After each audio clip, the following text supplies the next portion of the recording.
Welcome to the Meltzone podcast. This is episode 68. I'm Tom. And I'm Stefan. And we're back. On this episode, we're going to talk about my new 3D printed headphones, my trip to the US visiting the Rocky Mountain RepRap Festival, and after Rocky Mountain RepRap Festival, I flew to Los Angeles to do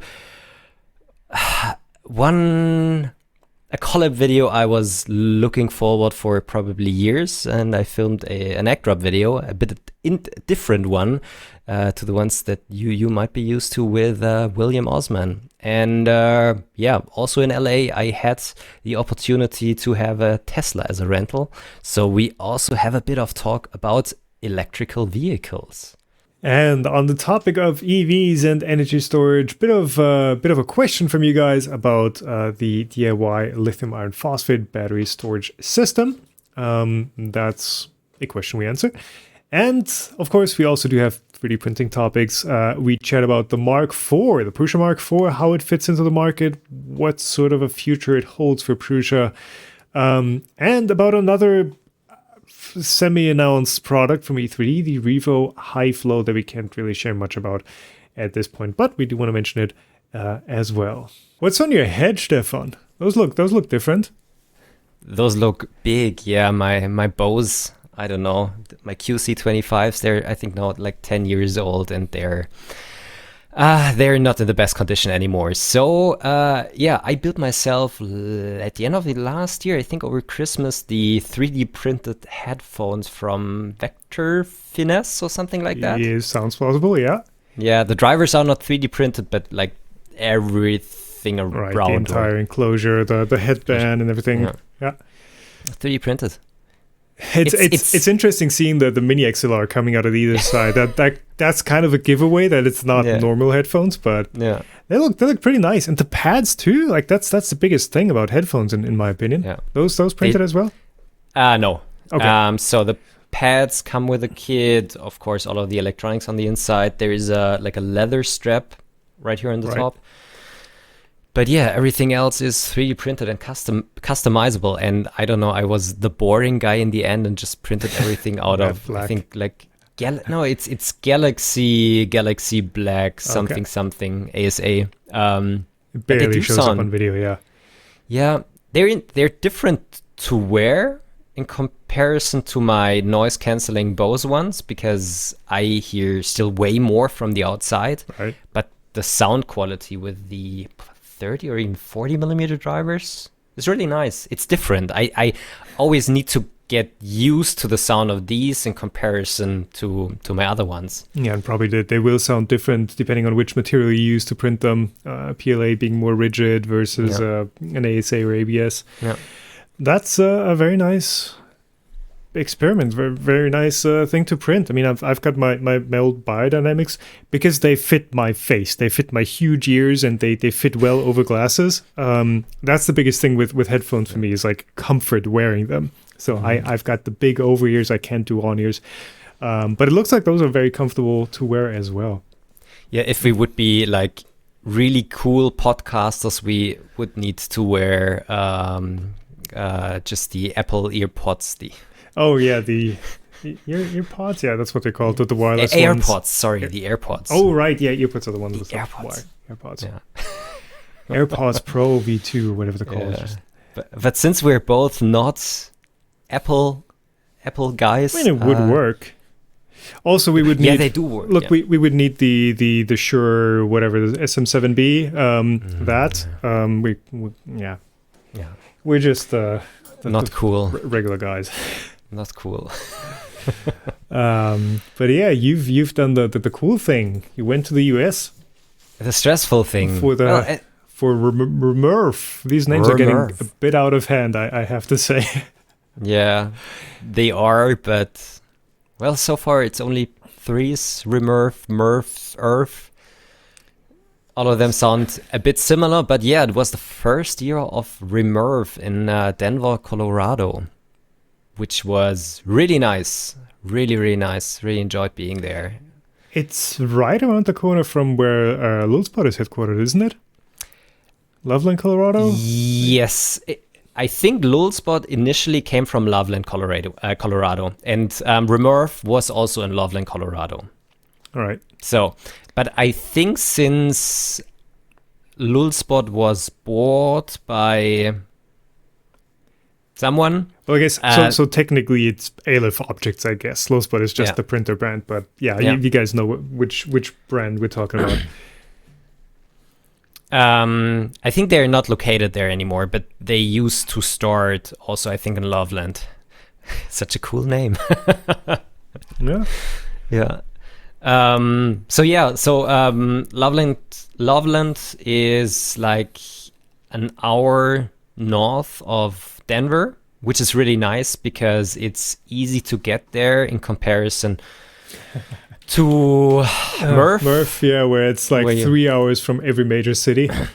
3 hours from every major city, and especially just like driving through Chicago, especially at the wrong time, is just horrible. So, it was really nice. I got there Thursday afternoon. I at least finally decided to book a direct flight. Right. Which was like $200 more expensive, but worth it usually.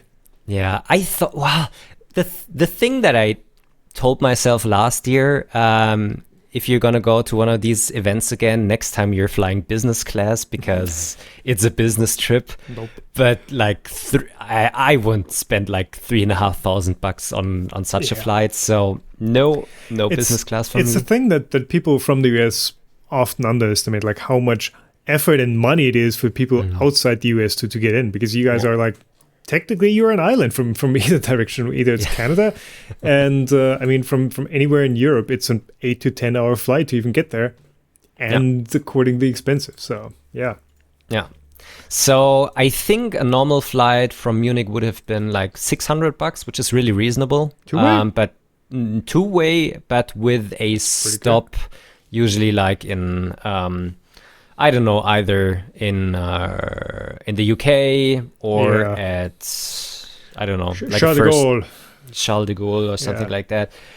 But to be honest, it's something like that, especially if there's the risk of missing a flight or something like that. I just didn't want to go through the trouble. And the direct flights now to Denver and then back from Los Angeles to Munich was like $1,000, which is reasonable. Right, and it's premium economy would have been like saves you like 5 hours travel time. So it saves you 5 hours of travel time, and it saves you the risk of being stuck at an airport.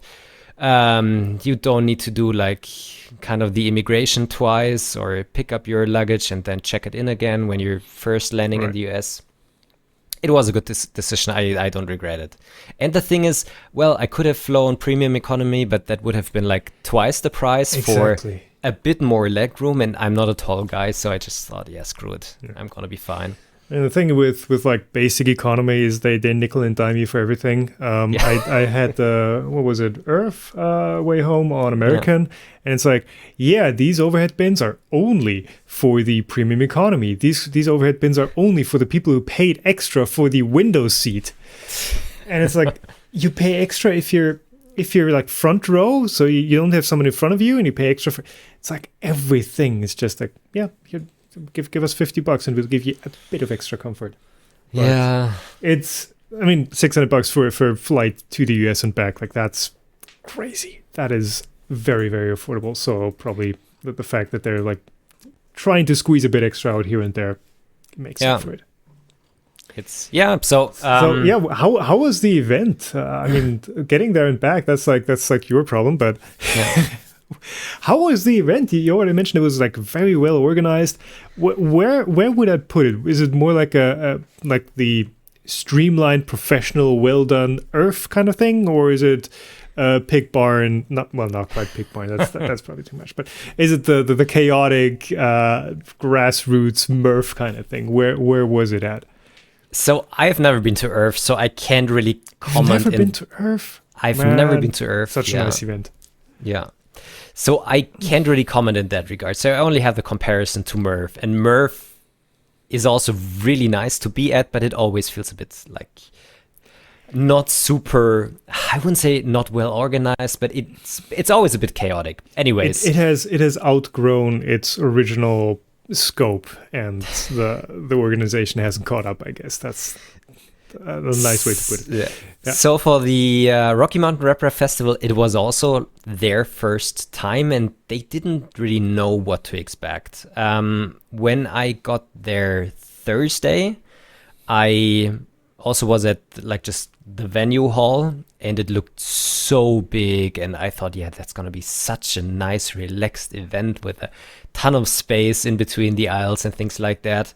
On Friday, when people were putting their stuff in there, it already looked like a bit more crammed, and Saturday was just crazy. They had so many visitors there. Significantly more plan for, I guess. Exactly. Okay. I think they had don't get me wrong, I think they had like 2,500 reservations for the 2 days, so they expect like, I don't know, 1,000, 1,500 every day.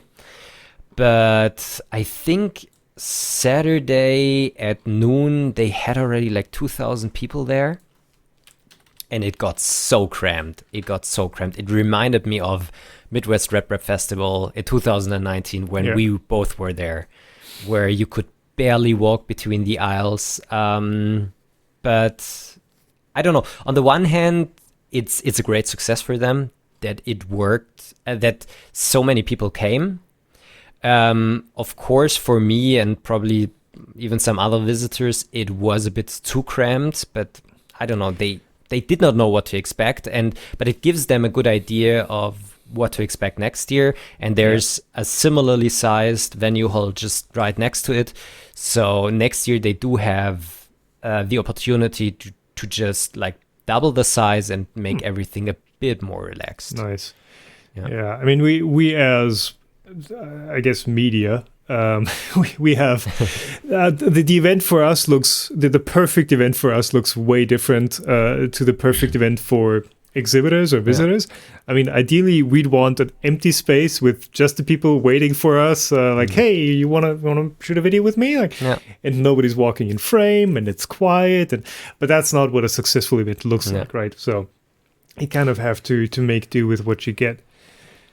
So Sunday morning, they only opened up at 10 o'clock in the morning, and I was already there at 8 because I thought it would open at 9 to shoot some B-roll. And these 2 hours, they were so nice for me because I just could take the time, properly film everything that I wanted for B-roll, and just finish stuff so quickly. Because, of course, when you're at such an event, I enjoy talking to people. People want to talk to you. People want to get signatures and stuff like that. So I don't know. After like the first half day had already passed, I noticed that I did not really work anything yet, and I panicked a little bit.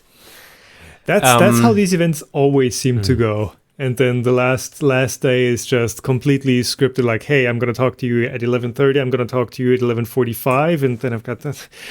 Just completely planned out, but the first 2 days is just looking around and like, oh, day's already over. This was nice, but like I didn't like you're there to get work done, right? And work in that case is shooting video, getting some content. No, I didn't finish anything yet. This is something, I don't know. I hope I can at least produce something until Saturday, but yeah, we're gonna see.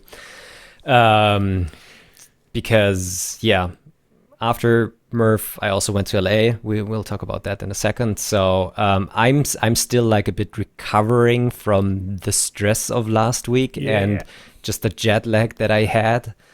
But all in all, the event was really nice. The interesting thing was, or the nice thing was, there were a ton of exhibitors. Some of them I did not know yet. I think especially since they're even though like Denver is not really at the West Coast, but it's more towards the West Coast than MRRF and ERRF, for example. So we had some exhibitors that were more from that area, and also especially just the non-commercial exhibitors.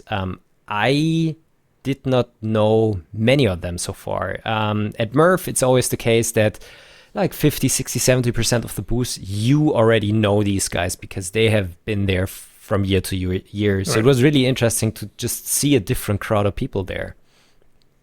And of course, local people just from Denver who don't want to fly. But plus, it's also like, if you look at it, it's I mean, these scales are weird for us Europeans, but it's within driving range, I would say, from the West Coast. So it's a couple of people. 1,000 kilometers? No, so it's miles in the US, right? Yeah. I think it would have been like an almost 20-hour drive from, for example, San Francisco or LA. It is a bit of a distance.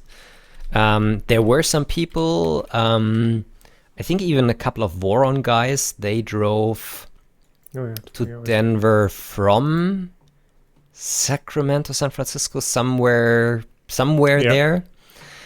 Because they had the big Voron 24 in the back of their car.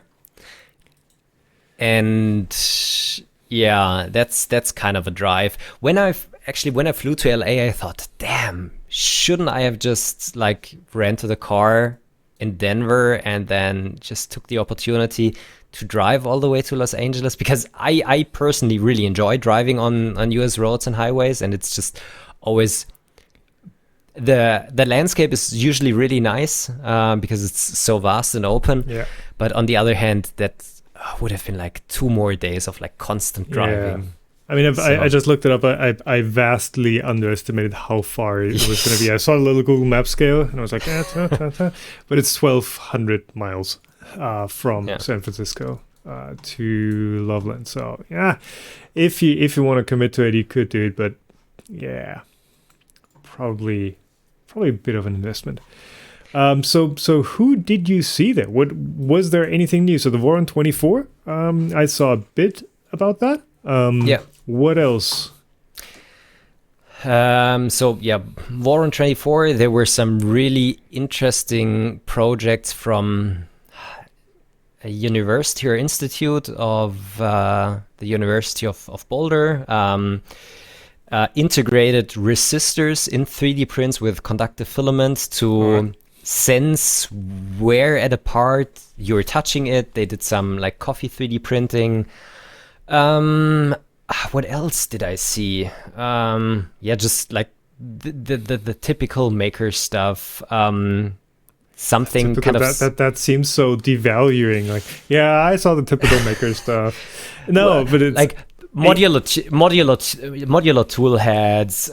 We had kits for putting a belt on a Voron 2.4. So that you're not using the belt like for belt printing, but to inject prints, which I found really nice. I didn't go through all of my footage yet, and I'm probably missing out on so much interesting stuff. I'm so sorry about that. What else was interesting? Rotary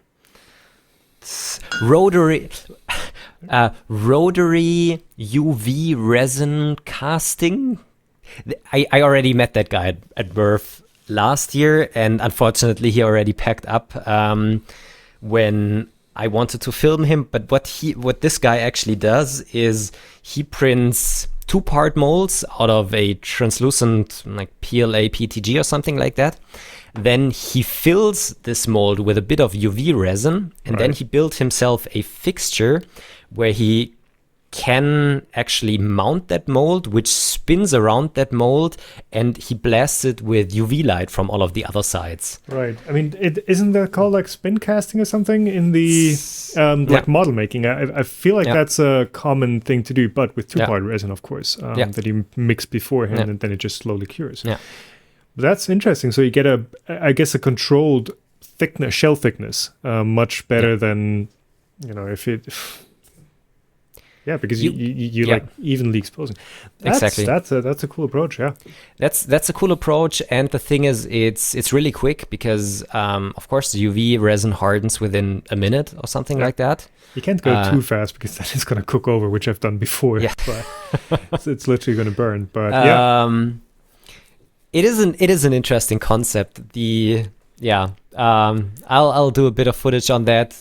Unfortunately, he didn't show really interesting parts, but I just find the idea interesting, and I do see applications for it. And of course, you can integrate electronics in your like rotary casts and things like that. It's like any molding process. You can do like the threaded inserts.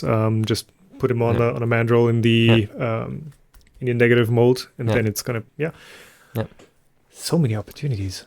And then just the interesting thing was, and I think this was like one of the firsts, usually like on every second booth in the past, you could see a Prusa printer, just like an orange printer somewhere, be it a Mark III or a Mini. Right. This year, everything was Voron. Like basically every other desk had a Voron on there. Of course, the Voron guys brought like 15 of their own printers, but it's an interesting development.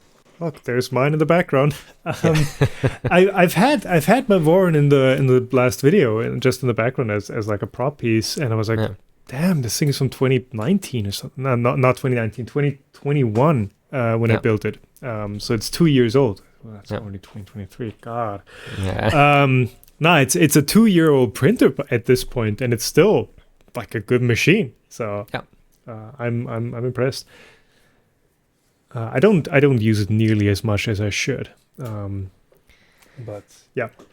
Well, it seems that you also use it more as a tinkering platform for some projects, be it like your tool plate ejection system.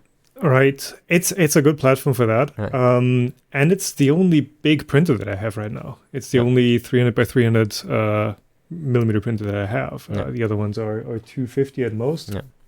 So. Yeah, it's good. It's good for that, and of course with the huge nozzle on there, it's not optimized for print quality, but it can spit out parts fast. Yeah. I unfortunately also tinker with it too much, so I thought I would just build it and leave it as it is, as a like reliable system. But then I changed the tool head and the hot end, and now I got some, I don't know, a new coupling system for the bed at RMRRF, and so I need to get it to a state again where it's just sitting there, and if I need to print something big, it's gonna go on that machine, and I'll be fine. Because I need these printers that just work. Exactly, it's the curse of the YouTuber, where you not only do you need something to print stuff with, but you also need something to tinker with. Yeah, that's the thing. Maybe also. One last thing, talking about exhibitors, so we talked about that before, and we weren't aware that it was like official or kind of official yet, but E3D showed some interesting stuff. For once, belt nozzles. I think Pooch from Repcord really did a huge party once he got his hands on some of these. These are just like basically extended REVO nozzles that have a slimmer nozzle tip that you can use it for belt printing, because I think some guys slimmer, the ring stays the same, the colored ring, but it's extended. It's like an extra acorn shape out the front, basically. Yeah. So that's pretty cool, and this has its applications in belt printers, but also like it's a really nice nozzle for non-planar 3D printing. So looking forward to that. I was stupid, and I didn't ask to take one home with me. But I still need to reach out. You can get your hands on one if you ask the right people. But you know how it is with like the UK not being in the EU anymore. Getting things shipped from E3D at the moment is just horrible, because you always need to deal with like import stuff, and it's just annoying. Don't they have like a couple resellers that have like the whole thing, but probably not the bleeding edge stuff, right? Exactly, yeah. So usually they ship me the stuff from the UK, and it's sometimes a bit of a pain, but I will be able to cope with that for interesting parts. And another thing, as I said, I wasn't aware that it's already official, but Georgia announced that we gonna see a REVO high flow nozzle soon, which is really cool. The exact details of which we have been asked not to disclose, even though the notice they put in the email they sent out is not legally binding in Germany because we didn't sign an NDA, but we're gonna respect our relationship we have with E3D and not disclose more than they asked us to. So yes, E3D REVO high flow nozzle is gonna be a thing. I don't know what else I can say without them getting upset, but yes, high flow. Looking forward to that because this was. They started shipping Obsidian just like recently, and now even having a high flow option is something that will just like make the system really usable for a lot of applications. Because this was honestly one of the reasons I deinstalled my REVO hot end from my Voron again, because I was fed up with not having any like wear resistant or high flow options in there. Yeah. Well, that's one of the downsides when you have a patented hot end system that I'm gonna add even more patents to. It's like you what they provide, that's all you get. Yeah. So yeah. I just thought of something else. What did I see there as well? I don't remember anymore. Yeah, with the high flow nozzle, they also gonna sell 60 watt heater cores, so a bit more power. Okay. Even faster heat up times, and of course, if you really want to push like a lot of material, especially through the thicker nozzle diameter nozzles, at some point you will run into heating problems. So they are going to tackle that with the 60 watt heater. Especially because the REVO already has a heater core that has a bit less power than V6. It does transfer it better into the filament, but like if you run out of energy that you have available, then like it doesn't matter how well it's getting transferred in there.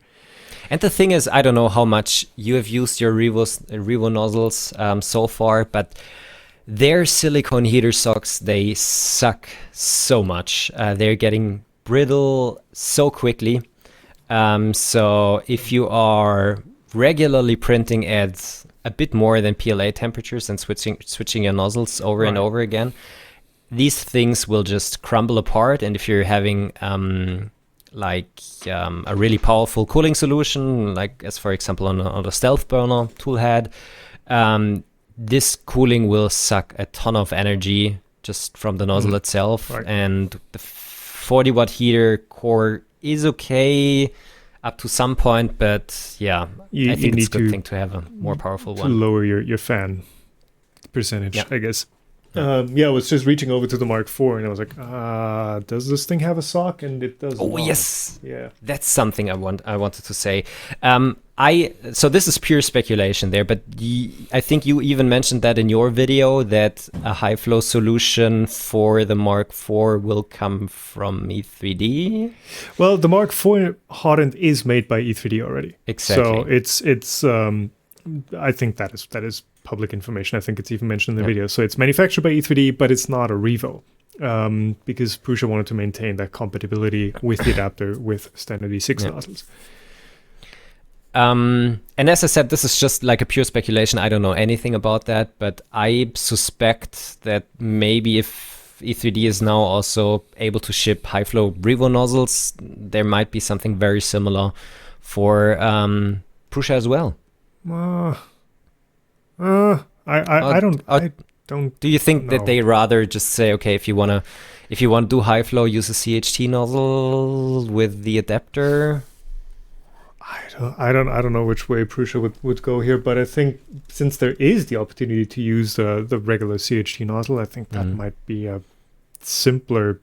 I don't know. I don't know what the product strategy is from Prusa at this point with the machine and the first party nozzles. I don't know, and I have no information about what's coming and whatnot.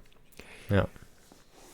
At least they're finally listing the replacement nozzles on the Prusa web store. How much are those? Cheaper than REVOs? $30, which is kind of expensive. Exactly the same as REVO then. Yeah. I think REVO was even cheaper in the beginning. I think you get brass REVO nozzles for $26 or something like that. Yeah. Okay. But yeah, talking about the Mark IV, you have one, I have one. This all happened between the last episode and this one. Yeah. That was quite the launch. Positive and negative. Yeah, so of course the thing that 3D printer companies haven't gotten particularly good at is like managing launch windows and timelines and stuff. And with Prusa especially, it was like, yeah, we're releasing the Mark IV tomorrow. And I'm like, okay, cool. Do I get the opportunity to cover anything? And yeah, thankfully they're 3 hours away from me, so I just drove over there. But yeah, kind of weird with like E3D and the Obsidian, where it was back and forth for a year. Oh, we're gonna launch, we're not gonna launch, and then it's like, oh yeah, here it is. It's out now. So that at least is better with the REVO high flow now. They do have a bit of a lead time or a wind up time for that. But Mark IV is out and it's gotten mixed feedback, mixed resonance, I guess. And I'm still trying to come to terms to what this machine is, because it's if you're coming from the standpoint that like the Mark III is a good machine and it was the same price and it's not cheaper. If you're coming from the standpoint that the Mark III was a machine that was worth buying because it's a reliable thing and it's like not particularly fancy or anything, but it's just good at what it does, then the Mark IV is just a better version of that. Yeah. But on the other hand, if you look at it like, yeah, this is something they're releasing now, and it's not just a continuation of what was there before. It's like, yeah, I can see how it's maybe a bit expensive for what it is, but then again, if you're asking that question, like, is it too expensive, then maybe it's not for you in the first place. It's drifting in the towards the Ultimaker territory, where like the S3, whatever they're called now, the basic Ultimaker is what, $3,500, and it's something like that. Yeah, it's not a particularly impressive printer in any way at this point. But people are buying them. People are buying them for reasons that companies are buying them. That too, yes. Which are still people, but yeah. It's it's a different set of features that maybe doesn't appeal to like the RepRap DIY person anymore. It's like, no, it's a tough machine to look at, right? Plus the entire pitchfork attitude between or around Prusa in general. It's like, between Prusa and Bamboo. So of course, like the big comparison is if you're just gonna take a look at the data sheets, the Bamboo Lab printers are as expensive or less expensive as a Mark IV and are like better in every regard. They're faster, they have a bigger print volume, they work kind of just as well with like a good working slicer, and I don't know, my Bamboo stopped working after the second print, and I spent a day trying to get the hot end to work again. I don't know, but then again, people are having problems with the Mark IV too. And Pooch was posting about it. He got like a model that did a whole bunch of stuff wrong that didn't work out for him. Uncle Jesse. Oh, was it Uncle Jesse? Yeah, okay. Uncle Sorry, Jesse. Yeah. Got them mixed up. Those two guys are too similar. But that was just, I think, stupid from Prusa, because they have all of their self-checks, and as it looked, the problem on Uncle Jesse's machine was that so they have the body board on the tool head. Yep. They switched the cables of the part cooling fan and the hot end cooling fan. But so, oh no, it didn't. It's not going to get caught, right? It should get caught because it has the I don't know, what's the English name for that? The tachometer cable. Yeah, the RPM. Did they spin at different RPMs? At least exactly. They should. But I guess all they're checking for is like, does it spin? But they're doing the self-check when you get the new machine, and when you turn it on, they check all of the fans, and somehow I don't know, this check didn't catch that. I'm not 100% sure if that was really the problem in the end, but it was at least plugged in the wrong way, and he got heat creep all of the time. So yeah, I mean, I guess I guess that does make for a good experience when your fans are swapped. And the thing is, what the Mark IV does in comparison to, I think, basically all of the other machines, it measures the temperature of the heatsink and adjusts the RPM temperature of the hot end cooling fan. So in his case, what happened, I guess, was that the fan, or that the printer noticed that hot end cooling, that the hot end or the heatsink got hot, but it just increased like part cooling. So yeah, that's not going to help. Know. I mean, ideally, I've seen some stuff. I've gotten a bit of a tour of the Prusa headquarters at the time, but they're doing that in a couple ways. But ideally, you shouldn't be able to plug in the wrong fan into the wrong output. Ideally, poker yoke. It's the exact same thing where you have a different connector on one fan that physically doesn't fit. Yeah. Not to discredit the people who are assembling these machines, but like everyone has a bad day. Everyone makes a mistake here and then. I do too. And the more ways you have to avoid or to prevent those mistakes from happening in the first place, the better. Yeah. And that's just, that's an oversight. That shouldn't happen. Yeah. And if it does happen, it should be caught. Yeah, and this is one of the things that I also criticized in my video. I felt a bit upset that I only had like a good 1.5 weeks working with the machine until I did my first impression. But since I was away now and I'm now doing the videos for Rocky Mountain RepRap Festival, I would have been probably so late with my video that it would not have been worth like spending That's the thing too now. The like, $1,200 that I paid for my machine. That's the thing too now. It's just not worth covering stuff when it's out for a month. It's just when you need to pay for the machine itself.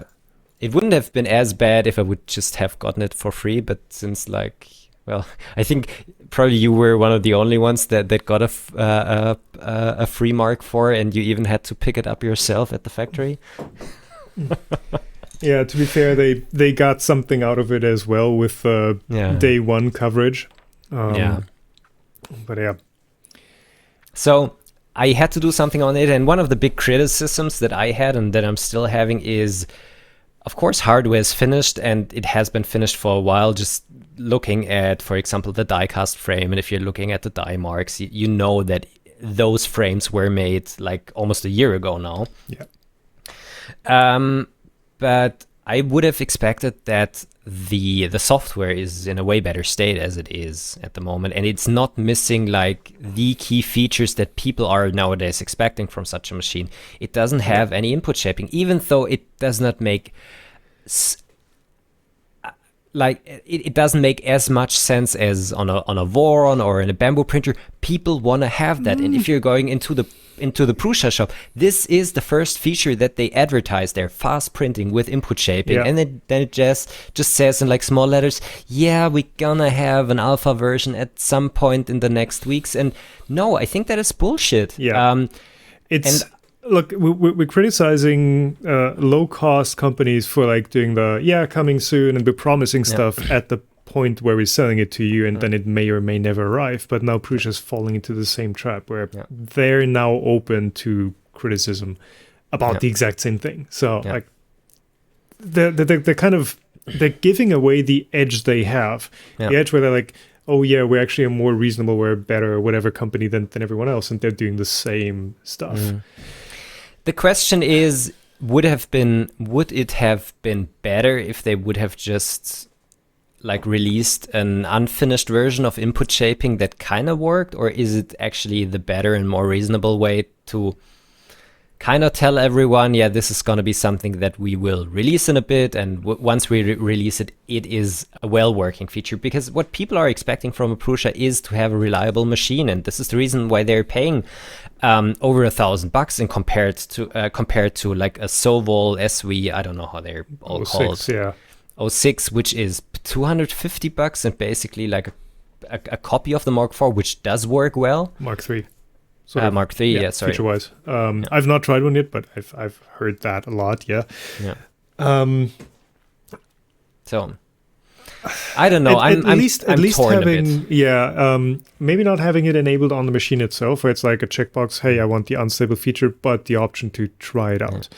Though I don't have the impression that at the time when the Mark IV was released, the input shaping firmware was particularly stable, was particularly well done. So I don't know if it would have been better just to wait a month. And it feels like the release was quite rushed. I don't know why they needed to release it like right then and there, like right on that day. But I feel like they could have waited a month and just gotten much better responses, or at least waited to RMRRF and presented it there in person. I don't know. This is maybe one of the reasons. So they released it 2 weeks, almost 2 weeks before RMRRF. No, 2 weeks before RMRRF. And now the festival season is starting. So now there was RMRRF. Then last weekend, Prusa has also been at the Kyoto Maker Fair. And now all of the US festivals are happening. I think Prusa's currently touring the US with 5, 6, 7 events the next weeks. So of course it makes sense to release it before that, to have it there and show it to the people. It's still a good machine. But I'm upset that these things were not finished, even though the hardware has been finished for so long. Yeah, and it's it to me, it feels like it has a different vibe than the Mark III. The Mark III was this, we are opening up this new era of 3D printers where you're going into a market that is Ender 3s, and it's the classic dump machines going towards, we've got sensors now, we've got quiet printers, and these things are getting refined. The Mark IV is more of a catch-up. I'm sure it does the things I've done. Couple of prints on mine. I've not used it much. I've not printed much in general, but it feels a lot like they're just trying to catch up to what is out there now. And I'm not sure what direction Prusa is coming from. Whether that's because they look with Prusa Slicer, right? They've got a significant amount of people. I think it's 24 people or something working on Prusa Slicer. That they're developing and then make an open source, which of course, does that make sense? Is that idiotic in the end? Just saying, hey, we're committing 20 people to this software that we're giving away for free that others then can use and get a head start. I don't know. I don't know if that's a company philosophy thing that maybe needs to be corrected given the current state of the market, or I don't know, but it like I said, it's a different vibe to the machine. It's more of we're trying to get up to date versus we're trying to set the pace. Yeah. I guess if they wouldn't have released it now, at some point it would just have become obsolete.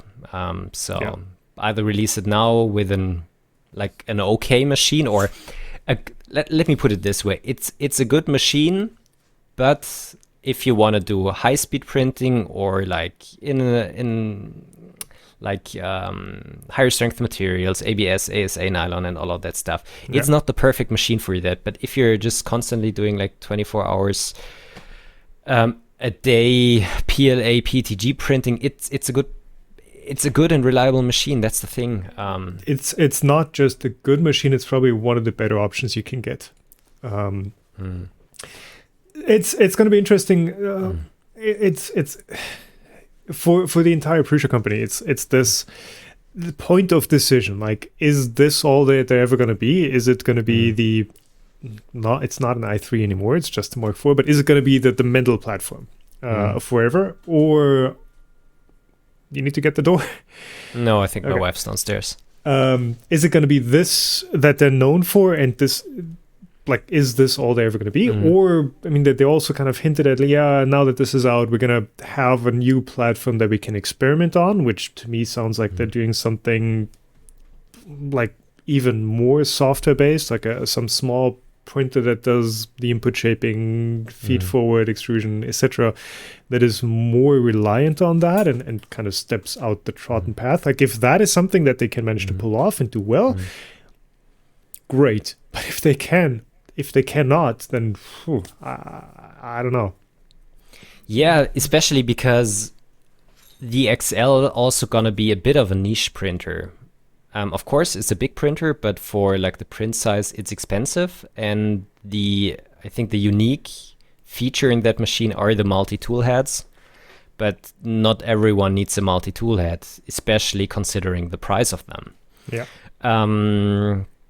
So I think many would have hoped to get one of they have this printer wall thing with the like smaller size Core XYs.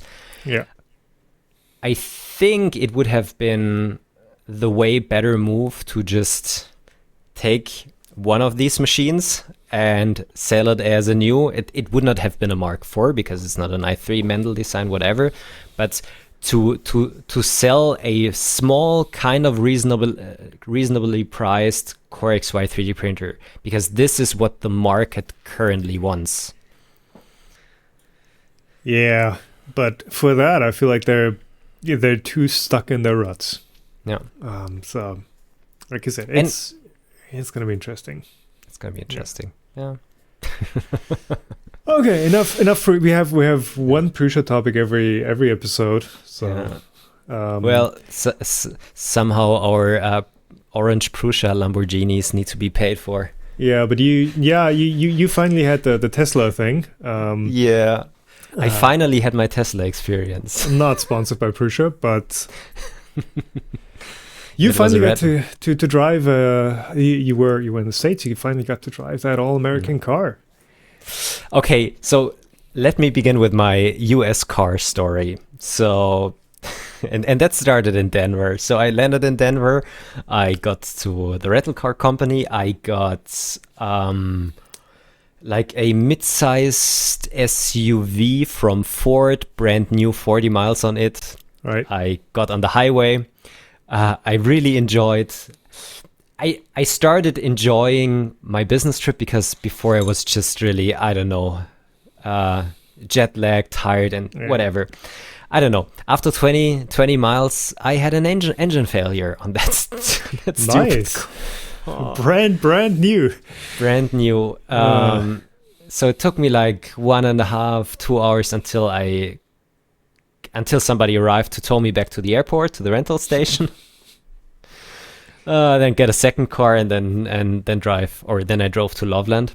So this is how my like rental car story started. And I don't know, then I after Rocky Mountain RepRap Festival, I flew to Los Angeles because I thought if I'm already like in the area, I need to, I don't know, use my time as efficiently as possible. In the air, 1,200 miles away.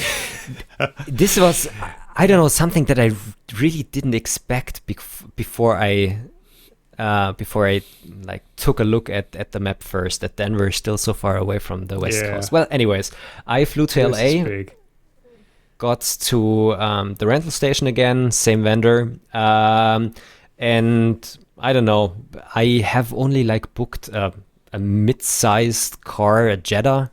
Well, you get like just the class Jetta or similar. Yeah, I usually just book the smallest one they have, the cheapest one they have, because they never have those. They never have like the subcompact whatever. They only have full size or mid size, and then you just get the free upgrade usually. Yeah, but she then wrote on my voucher thing, gold, and the gold were like the more premium cars. Thought okay, that's fine. Went out there. There were a couple of like bigger cars and then also one Tesla. And I thought, damn it, should I take the Tesla? I was a bit scared because I did not know how it is with charging and I don't know. But then I just thought, well, this is the opportunity for you, because I always wanted to drive an EV for a longer time. I wanted to try out a Tesla, how it is driving one. So I thought, just screw it. I took it. The guy that just checked my car and my voucher when I left the rental car station, he also, I don't know, chatted back to the guys in the office and asked them how I even, is that okay? But I got it, drove to the hotel, and next day I did my first like drive, and after 10 minutes on the highway, someone rear-ended me. Oh, God.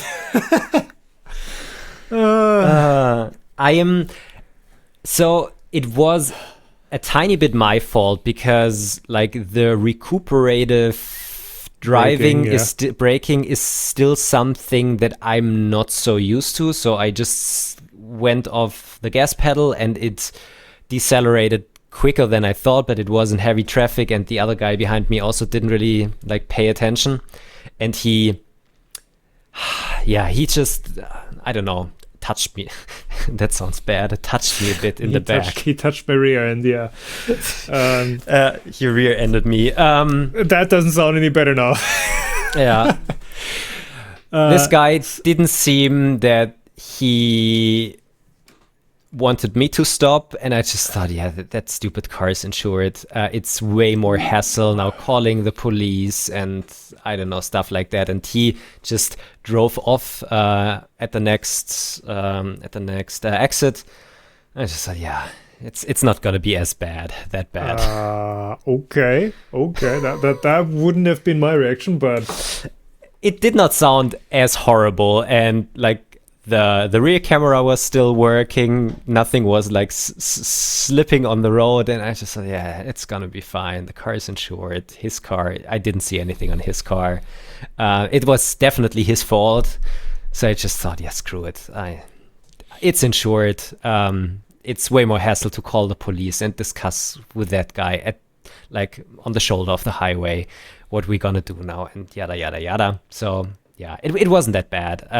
Some scratches at the rear fender. Yeah. Is it fender? Yeah. The good thing was the previous owner or renter, they already got a couple of scratches in there as well. So nobody noticed that there was like one more that I did. So I did not even have to discuss with the guys at the rental station that at the end. Yeah, I mean, you started out like, hey, I got rear-ended, which usually is like, yeah, the car's totaled. No. That's usually what you get if you have a traffic backed up. And yeah. No, it wasn't as bad. Okay. But yeah, it was a really nice experience. I drove with your car for like 2 miles or something like that once. Oh, you had what was it? Was that the Leaf? It was still the Leaf, yeah. Yeah, oh, what a piece of junk. God, I'm so glad I got rid of that. But that basically was my only EV experience I had so far. So I think all in all, I drove like 500-600 miles with a Tesla over the 3 days. So how is charging handled with rentals? Do you just pull up to the supercharger, plug in, and then it gets billed to your account? Okay. Yeah, exactly. This is something that I feared would not be as simple, but it was really just as simple as look for a supercharger. And it's really interesting in the Tesla. So you look for superchargers, they're telling you where they are. And then they're also directly telling you which the current rates are, because the current rates depend on where the chargers are and what time of the day it is. Yeah, they've got time variable charging. Yeah. Yeah. So the first time that I charged was like at 1 o'clock in the morning. And it was super cheap usually, yeah. 22 cents. Oh God, so that's fantastic. That's fantastic. But like the second day when I charged at just like right around noon, it was almost 50 cents per kilowatt hour, even in the US. I mean, still compared to Europe, like our standing charging rates are like 65 cents now. If you go to the rapid chargers. If you have like usually you don't like, okay, so Tesla is its own thing with the Tesla app and whatever. But usually if you go to like third-party chargers, you have one provider that then bills it with the actual operator of the charging station. Yeah. And if you have like, I think I'm at with ENBV, they have like a 65 cent per kilowatt hour, no monthly rate, but you just pay as you go. And they have some with like $6 a month base plus less per whatever, but still cheaper than you would charge here. So yeah, still pretty good. Of course, for that does make it more expensive than driving gas in the US if you charge for 50 cents. I think it depends on the car that you're driving. So I had my second rental car in Denver was a Cheddar, a Jetta, which was like really fuel economic. I drove it with like 50 miles per gallon, almost 50 miles per gallon, which is like really good.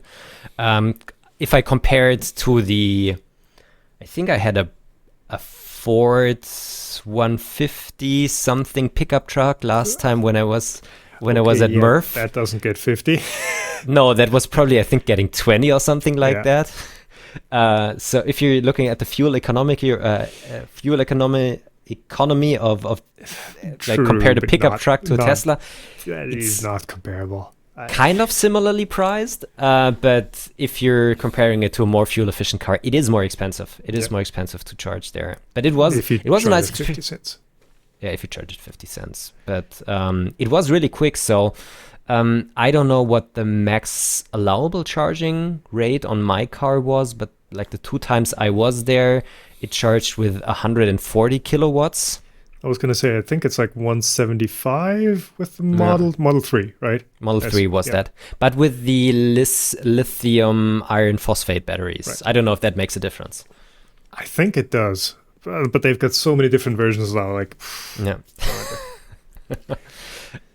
But it was still really nice. So like both of the times I was there for like 15, 20 minutes and it charged like 50% points of the battery back up. That's just the common thing though. That's how I drive mine as well. Did you have the autopilot or at least the auto steer on highway, whatever it's called?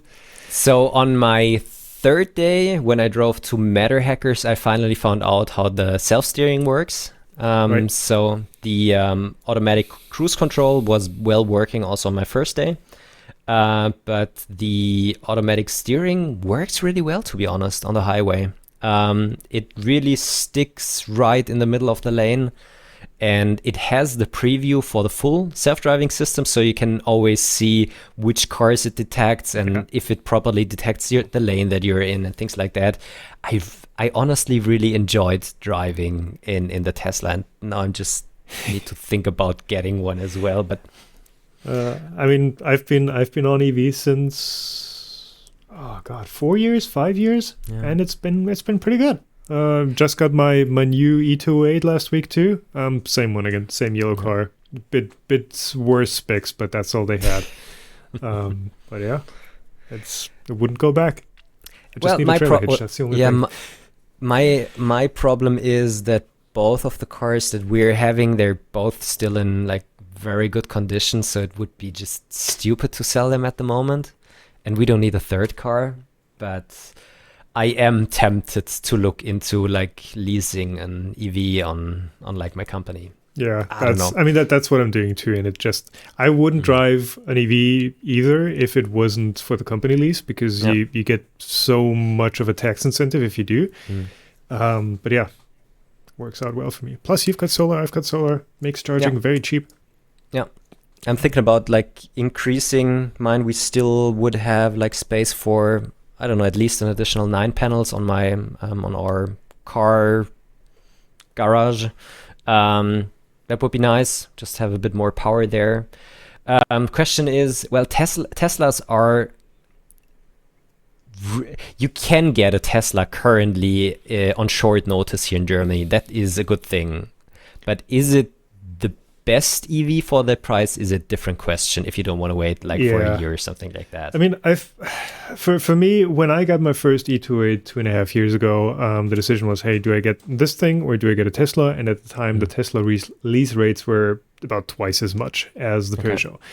Of course, not a comparable car. Obviously, Peugeot's like a much smaller and much less powerful and simpler thing, but still didn't make sense. Now I think the lease rates have come down quite a bit. And stuff like the ID3 is also quite a good contender. A friend of mine just got one, the S Max Plus Maximum thing, and it's a very nice car. Very nice thing. I'm thinking about Not that expensive either. The Ioniq 5 or 6. X. Ooh, the 6 is ugly, but the 5 is a very good car too. The other one, sorry, go ahead. And I think what the Ioniq would support is bidirectional charging. To some degree, not maybe? vehicle to grid, but vehicle to load. So you get like the little outlet adapter where you can plug in a fridge or a table saw or something, but it doesn't feed or back my into house. grid. Well, Technology Connections did a video about that, where he ran off of his Ioniq 5 for, I think, a day or two, and just had the kitchen and the fridge and everything running off of that. Technology Connextras on the extra channel. Okay. Went really well. I think it tripped the fuse once, just overload protection, but totally doable. In case of like power outage or something, doable. The other car that I'm maybe looking into, because we've got two of these. We've got the Zoe and we've got the E28. And the Zoe's running out in October, I think. I'm looking at getting like an MG5, which is the Chinese SAIC car, and it's like price-wise, it's under 40 grand, minus incentives, so you get a lot of car for your money, and it has a trailer hitch, optional. So that might be something to look into as well. Is your BMW still sticking around, or did you finally get rid of it? I sold that, I think, 2 or 3 years ago. Okay. I thought you still had that. No. I had that for a while after I got the Leaf. Yeah, I had the Leaf and the 3 Series, but then the 3 Series got replaced by the Zoe. Okay.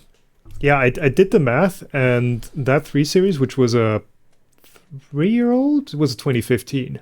Yeah, so it wasn't that old. 320D touring, that cost me more per month than the lease rates on the brand new E208. Okay.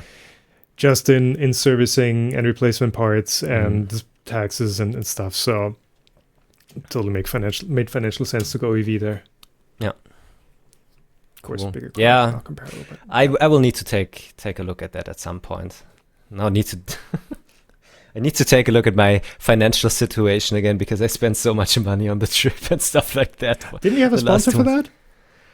I did, but it still would have made more sense to just do, like, in the same amount of time, 2 videos and stay at home, because like flight, car, hotel, everything.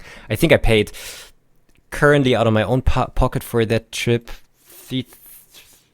something around $3,000.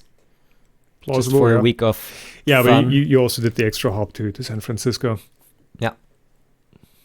Los Angeles, yeah. LA, yeah. Yeah. Same thing. West Coast somewhere. Yeah. God, that's gonna get some comments. Yeah. Portland. Same. Well, at least you stayed in the same state. Yeah, and one of the reasons that I got there was I did like my first collab video, and I think my most anticipated one, at least for myself. So I have already been on the like Safety Third podcast at the end of last year with like William Osman, Alan Pan, Backyard Scientist, Nile Red, all of like my science YouTuber rock stars, and I'm fanboying here.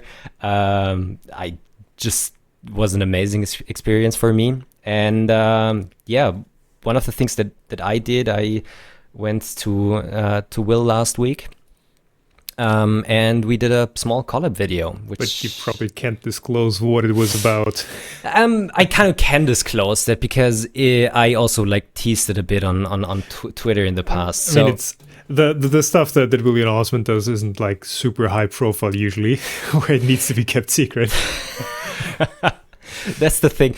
So I want to bring the science back into science, because even though, and this sounds probably a bit wrong, even though Will calls himself a science YouTuber, he does the science YouTuber thing in a way more entertaining way in compared to my like dry German engineering videos. Yeah, obviously.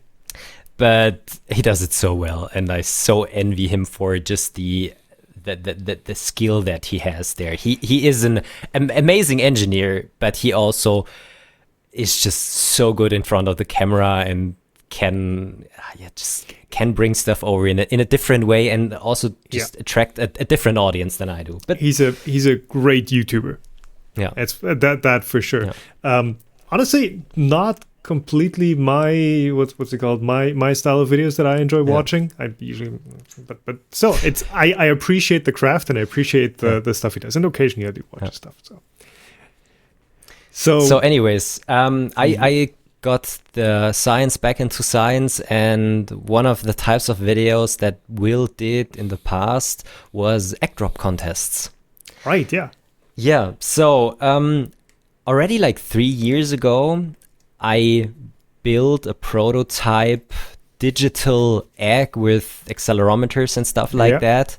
We chatted about that briefly, Yeah, we chatted about that, but I never really had the balls to approach him and tell him, hey, I'm this German guy and I built like a digital egg. Do you want to do an egg drop video with me? Well, anyways, since I was on like the podcast at the end of last year, I thought, okay, this is finally the opportunity to revisit that topic again. And I built like a second version of my egg drop egg, more advanced, because the old one was really boring. It was just like, it looked like an egg, but it had like digital things on the inside, so you would have need to disassemble it after the test and put the SD card into a PC and read everything out. Go through logs and stuff, yeah. So I built a second version, which it's almost falling apart. Yeah. I was really scared getting with this one onto an airplane, because I thought they're gonna think it is a bomb or something like that. I've entered airplanes with stuff looking way worse than that. So I don't know, but I was a bit scared. It is like a high G accelerometer. There's also a battery in there. It's currently not in there. Then there's an SD card reader. Then there's a small microcontroller. There are 2 NeoPixels, and there's an OLED screen in the front. So what do you do with it? You like turn it on, then do your egg drop exterior thing. You drop it down, it recognizes the impact, and it evaluates the impact. So it evaluates how were the accelerations over time and spits out a rating, how bad the impact was. And this allows you to have a non-binary answer out of an egg drop test. So, and this was the thing that we did there, and it's just standing in front of a camera is I still don't feel comfortable there, but I don't know. I hope the video's going to turn out okay. They do an amazing job with editing, so no worries. Well, I did it for my channel, so I will. Oh. They helped me shoot because he has a videographer, and so he had 2 cameras. But like making a video is gonna be my thing in the end. Okay. So anything going up on William's channel? No, not on that. Okay. We did another video when I was there on his second channel. Which you need to watch. It's we did a bit of off-roading in his backyard. It was so sketchy. So sketchy. That's what they're all about. Yeah. So that's on the Extras channel. It's on the William Osman 2 channel. It's really nice, and I just really enjoyed being there. He's such a nice guy. It's always interesting if you're meeting other YouTubers, especially bigger ones, where you don't have a feeling how they are in reality. Yeah. But those guys are so down to earth, and just looking at the car that he drove, looking at the car that Alan Pan, who was also there for the podcast recording, drove, just showed just beaters. They're not the guys who like made a ton of money and then drive their expensive cars around and things like that. No, that's not important to them. I was really feeling bad with my Tesla being there. You didn't have a choice. You had to get some sort of a rental. I did. But it was just really nice being there, and I'm really looking forward to the open source event in July. Got a bit more background there, and that is, if you wanna Google that is not open source, that is open sauce. like what the event is brown sauce and saucy. So you're gonna be there as one of the stars, I guess. One of the featured creators. If they're gonna let me into the country again. Why? Well, they've now seen what are you gonna do when you're there. You're now on YouTube. So yeah. If I don't know, some of our listeners are interested, check out Open Source. Link also down in the description. It's gonna be an interesting combination, and it's hard to really explain. It's gonna be a combination of a maker fair, so people exhibiting their really interesting and weird projects there, but also a bit of a VidCon where I think currently like 70 YouTube creators gonna be there. They're probably not all gonna be like in between the aisles and walk over the expo all of the time, but there will be talks, there will be like private sessions and smaller groups if you're booking one of the really expensive tickets, but they need to pay for that in the end. Exactly. It's just gonna be an event where you kind of have the possibility to learn a bit more about these creators that you've been watching. It's I don't think events like that, or I don't particularly identify with events where it's like putting stars, influencers, whatever, like on a pedestal and being like, oh, look at these successful people and admire them. Come to us, admire them. Book your selfies now for $250, which apparently some stars are doing for like concerts where If it's that, I'm like, but I don't think that it is going to be that sort of event, even though it has the makeup, the opportunity to be that sort of an event if like an agency organizes it, but I don't think that's the case here. No, as I said, of course, not all of the creators gonna be on the event floor all of the time, but there are gonna be talks where you can be close to them, and it's gonna be, I don't know, the best of both worlds. An interesting maker fair in San Francisco, which I think is just like a beautiful area to be there and talk to other like-minded people, and also an opportunity to kind of meet other creators. Well, other creators and as a viewer to meet the creators in person. Yeah, of course, for me it's going to be interesting. It's going to be like an amazing just networking event, to be honest. Yeah, that too. I still don't really know how I even got to that point, and I'm still feeling kind of flattered, and I don't know how I'm really fitting into there, but okay, I'm going to take it. Going to be happy there. Yeah, I mean, we were all what's it called? A very mixed bag of people, very from all walks of life. I don't know. Yeah, but that's gonna be when is that gonna be? Pretty soon, right? End of July. Right. I mean, we basically all came from nothing, most of us, and I think this is also one of the reasons why many of the science creators are still very much down to earth, and also enjoy seeing just weird and interesting projects. So of course you don't only have the opportunity to visit the event itself, but if you are an exhibitor, you get free admission. But the cool thing is, like, Friday night's gonna be a creator party at the event with all of the exhibitors. So the exhibitors, they have way more the opportunity to even meet the makers, because at that point, no like normal people gonna be there, and we as creators also have the opportunity to take a look at the booth and to talk to people about the interesting projects. And I think that's really interesting for both sides. Cool. Yeah. Should we answer one last question to close this one out?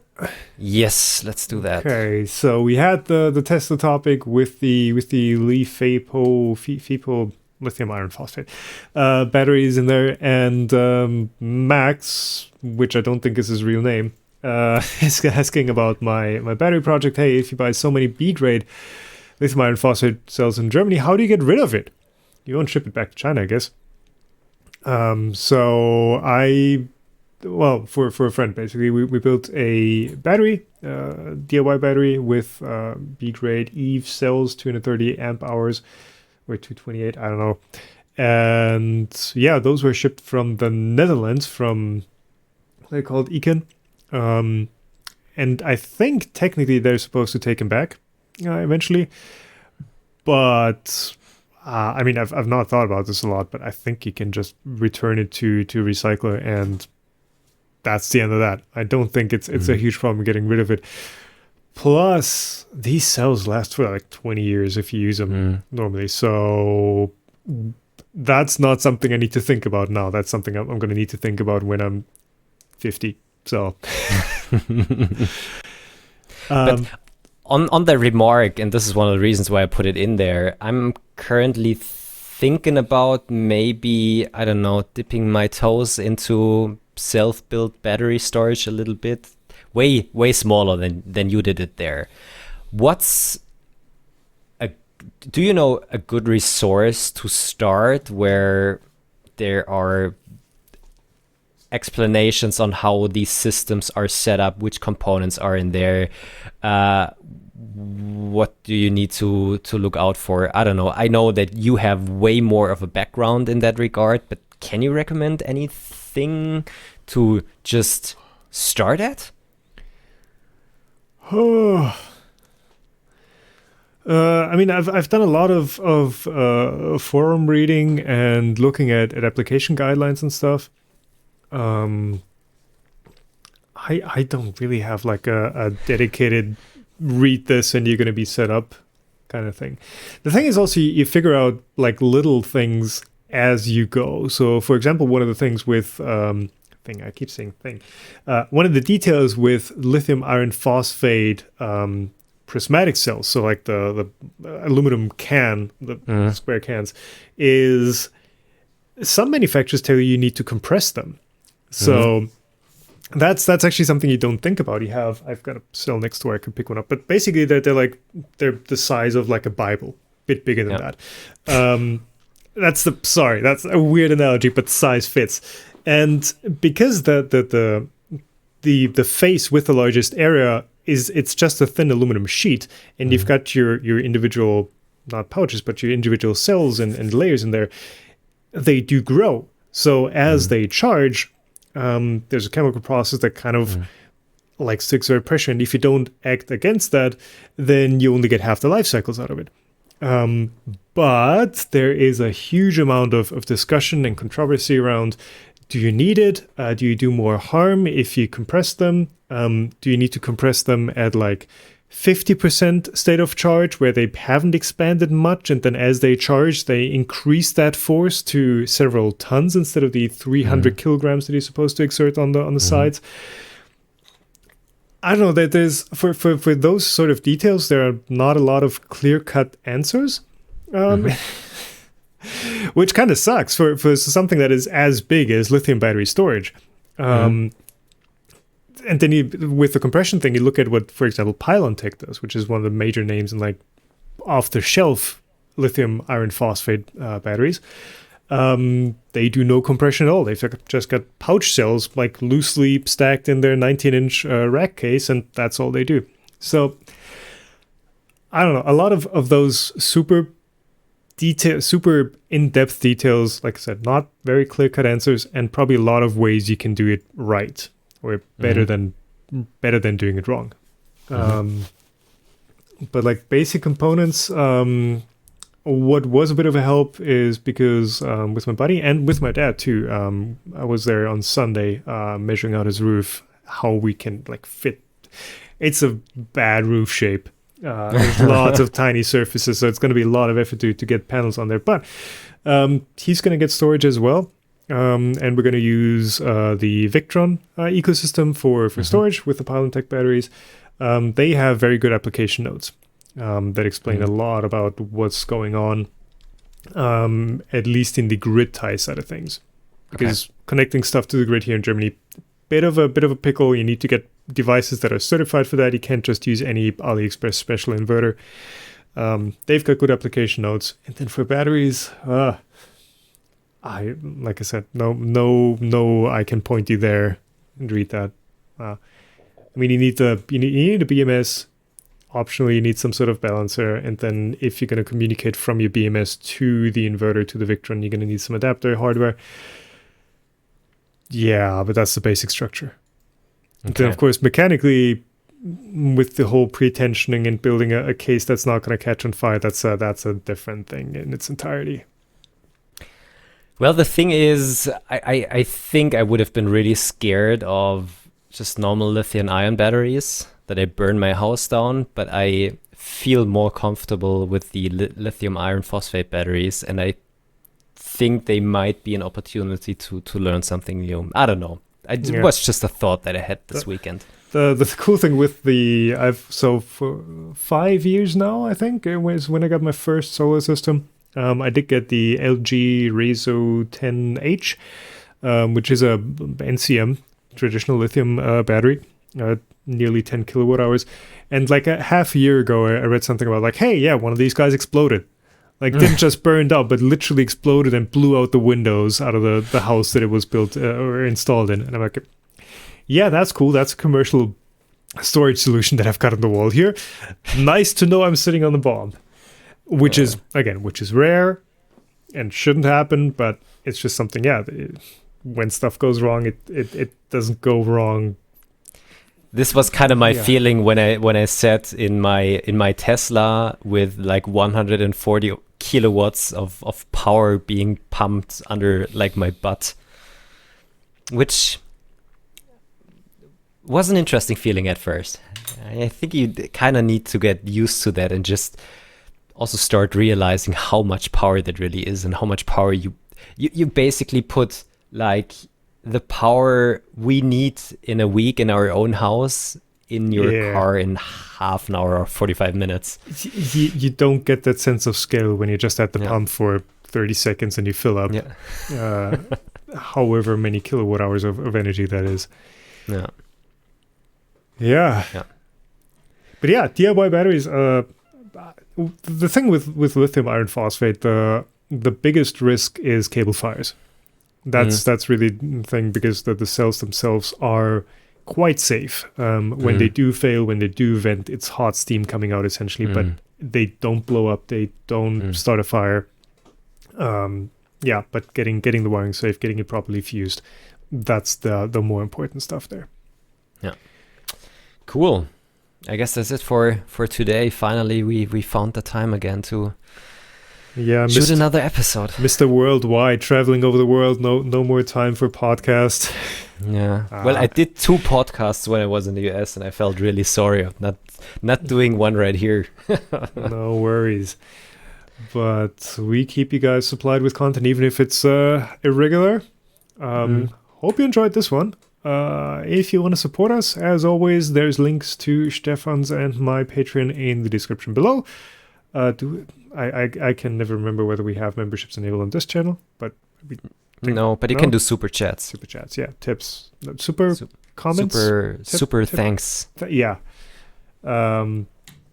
Get subscribed, share it with your friends. Stefan, thank you for taking the time. Thank you for yours. Good tap water. And we will see you all in the next one. Bye. Bye-bye.